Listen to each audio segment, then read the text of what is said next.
Na palavra de Deus está escrito: de graça recebeste, de graça dai. Ajude-nos a compartilhar o Evangelho. Dê o seu like, inscreva-se no nosso canal e ative o sininho. Obrigado. Mas há um Deus nos céus que revela os segredos. Ele revelou o que vai acontecer no fim dos dias.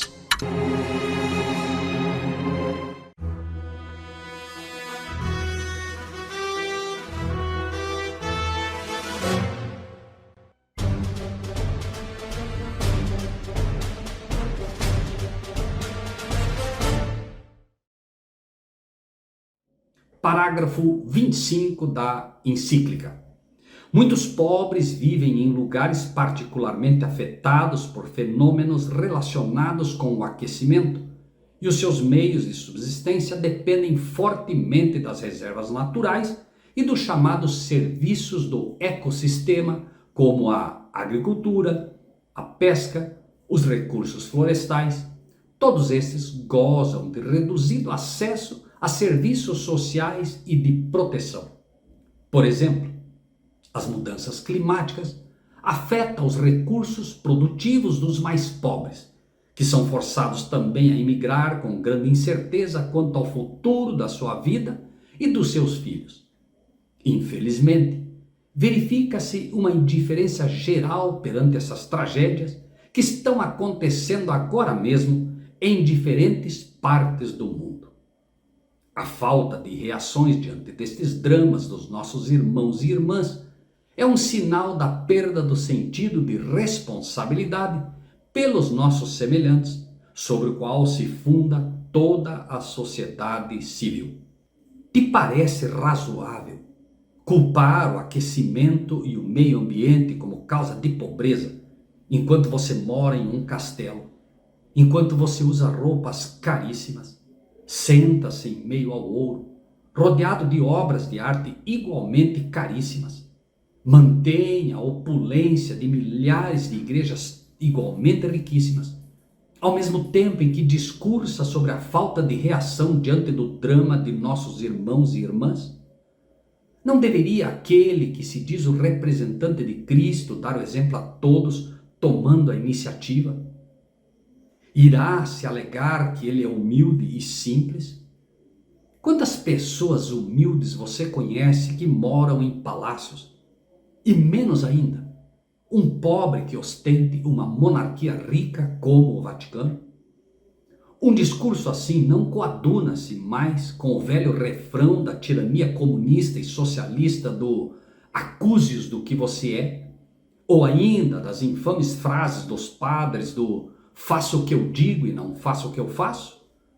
Não seria por esta e outras razões semelhantes que tantos católicos de bem têm abandonado as fileiras católicas? Encíclica Laudato Si, parágrafo 30.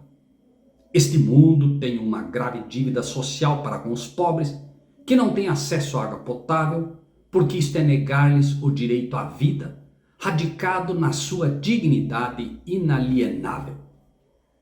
Sim, este mundo tem uma grave dívida social com os pobres, mas não tão grande quanto tem a igreja esta dívida para com os pobres e outrora ricos de inúmeras nações, por pois mais de 1000 anos, através da venda de indulgências e o abjeto reinado do terror, os cofres do Vaticano foram abarrotados, conforme nos mostra a história relatada no livro O Grande Conflito, entre outras. Longas peregrinações, atos de penitência, adoração de relíquias, ereção de igrejas, relicários e altares, bem como pagamento de grandes somas à igreja. Tudo isso e muitos atos semelhantes eram ordenados para aplacar a ira de Deus ou assegurar o seu favor, como se Deus fosse idêntico aos homens, encolerizando-se por ninharias ou apaziguando-se com donativos ou atos de penitência. O Grande Conflito, página 47. Ensinava-se também ao povo que pelo pagamento de dinheiro à igreja poderia livrar-se do pecado e igualmente libertar as almas de seus amigos falecidos, se esses amigos estivessem condenados às chamas atormentadoras. Por esses e outros meios, Roma abarrotou os cofres e sustentou a magnificência, o luxo e os vícios dos pretensos representantes daquele que não tinha onde reclinar a cabeça. Página 49. Tente calcular o prejuízo dado a populações inteiras sendo exploradas por mais de 1000 anos. Isso mesmo, mais de 1000 anos no que foi chamada de Idade das Trevas pelo domínio papal. Encíclica Laudato Si, parágrafo 30. Entretanto, nota-se um desperdício de água não só nos países desenvolvidos, mas também naqueles em vias de desenvolvimento que possuem grandes reservas. Página 10. Parágrafo 32. Encíclica Laudato Si. A perda de florestas e bosques implica simultaneamente a perda de espécies que poderiam constituir no futuro recursos extremamente importantes não só para a alimentação, mas também para a cura de doenças e vários serviços. Preste atenção. Países em vias de desenvolvimento com grandes reservas e a perda de florestas e bosques. Você conhece um país que possui as maiores reservas de água do planeta? Conhece um país cujo presidente foi duramente atacado recentemente por causa das queimadas em matas? Entende agora quem também está por trás de tudo isso, enquanto apresenta ao mundo uma face amigável? Estaria certa, por exemplo, alguém que destruiu sua carreira por tentar salvar ou advertir o povo de quem era o verdadeiro inimigo da humanidade? We have confidence in the victory of good over evil. Fight the real enemy.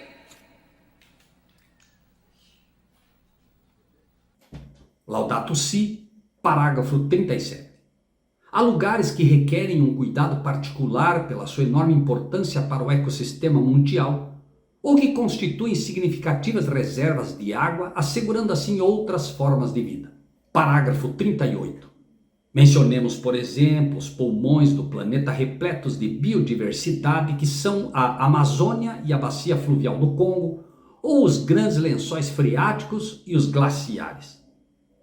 Alguma dúvida aqui quanto a em que país estão de olho?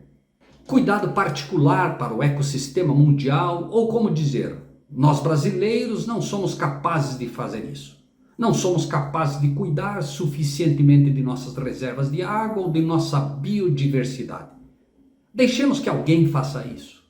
Entreguemos nossa soberania a alguém que ensina que os pulmões do planeta são primeiramente a Amazônia, etc, etc. Os verdadeiros pulmões do mundo, os oceanos, não têm importância? Estes sim deveriam ser cuidados. Mas que tipo de riquezas eles poderiam oferecer aos senhores do mundo? Laudato Si, parágrafo 47. Por isso, não deveria surpreender-nos o fato de, a par da oferta sufocante desses produtos, ir crescendo uma profunda e melancólica insatisfação nas relações interpessoais ou um nocivo isolamento.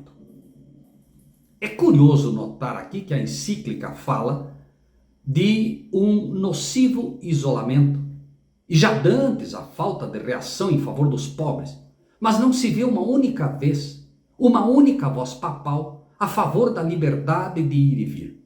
O discurso da encíclica não coaduna com a ação, pois a igreja, nas poucas vezes que se manifesta, o faz em apoio àqueles que de forma tirânica têm gritado: fique em casa, e a economia a gente vê depois. Milhares de empresários perderam suas empresas, acarretando milhões de desemprego, famílias perdendo seu sustento, empobrecendo ainda mais os já sofridos empregados, enquanto o Vaticano ou se exime ou apoia os mesmos que acarretaram estes absurdos. Laudato Si, parágrafo 66. As narrações da criação no livro de Gênesis contêm na sua linguagem simbólica e narrativa ensinamentos profundos sobre a existência humana e a sua realidade histórica. Não é por acaso que a encíclica ensina aqui que a narração da criação do livro de Gênesis é simbólica. Não poderá ensinar a verdade de que não há nada de simbólico ali, pois deve preparar o caminho para seu verdadeiro objetivo quanto a este assunto. Aguardemos mais à frente. Laudato Si, parágrafo 67. Por isso, Deus proíbe-nos toda a pretensão de posse absoluta. Nenhuma terra será vendida definitivamente, porque a terra pertence-me, e vós sois apenas estrangeiros e meus hóspedes. Levítico 25, 23. Com a sutileza própria que lhe é peculiar e obediente ao grande enganador, aos poucos, desvirtuando o evangelho de Deus e de Cristo, lança as bases da anarquia e derruba o direito à posse daqueles que, com o suor do seu rosto, conquistaram o direito de usufruir dos seus bens. Não por acaso a igreja apoia movimentos criminosos como o MST, que não reconhecem o direito à propriedade, pois no final, a política por eles implantada é a mesma defendida nos porões do Vaticano e na Idade das Trevas, onde as propriedades de milhares de homens e mulheres cristãos foram confiscados para seu próprio benefício, segundo alguns historiadores. Laudato Si, parágrafo 68. Nesta linha, o descanso do sétimo dia não é proposto só para o ser humano, mas para que descansem o teu boi e o teu jumento. Êxodo 23, 12. Laudato Si, 71. No sétimo dia, Deus descansou de todas as suas obras. Deus ordenou a Israel que cada sétimo dia devia ser celebrado como um dia de descanso, um Shabat. O sétimo dia aqui é mencionado e será um dos pilares para a construção deste novo governo mundial, usando de uma contrafação com aparência de santidade e cristianismo, porém erigida sobre os pilares ou princípios da antiga Torre de Babel, que levou Deus a condenar aquela geração má e adúltera. Laudato Si, parágrafo 75.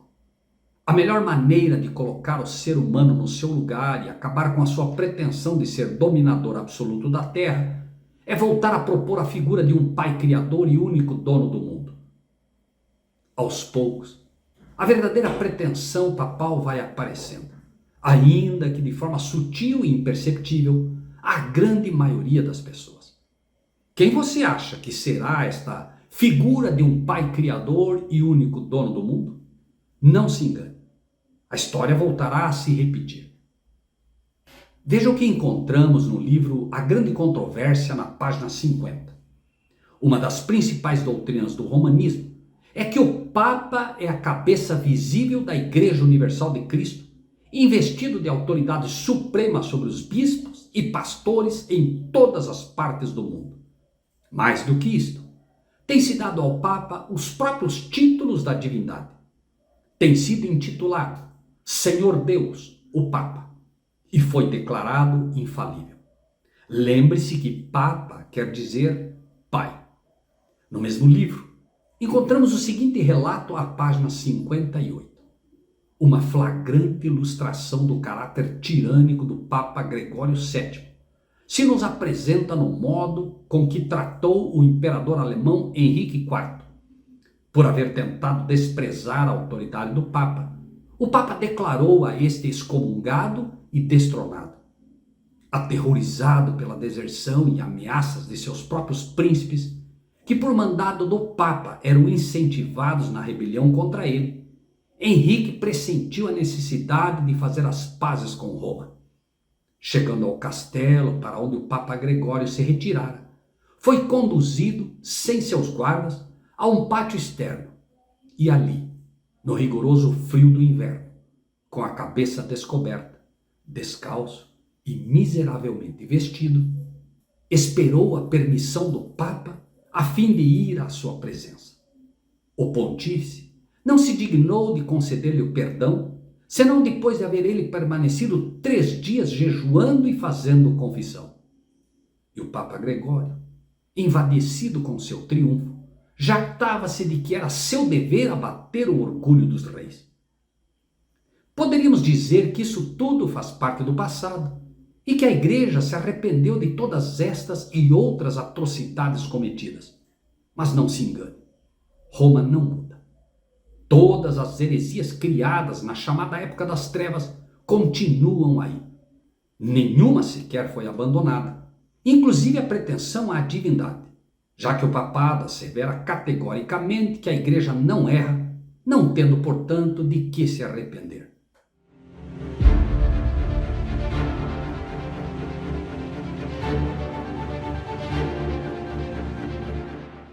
Em breve, mensagens como essa serão proibidas. Assim, se você não é inscrito no nosso canal, inscreva-se. Ajude-nos, inscreva seus amigos, convide-os para fazer parte deste canal. E que Deus seja contigo.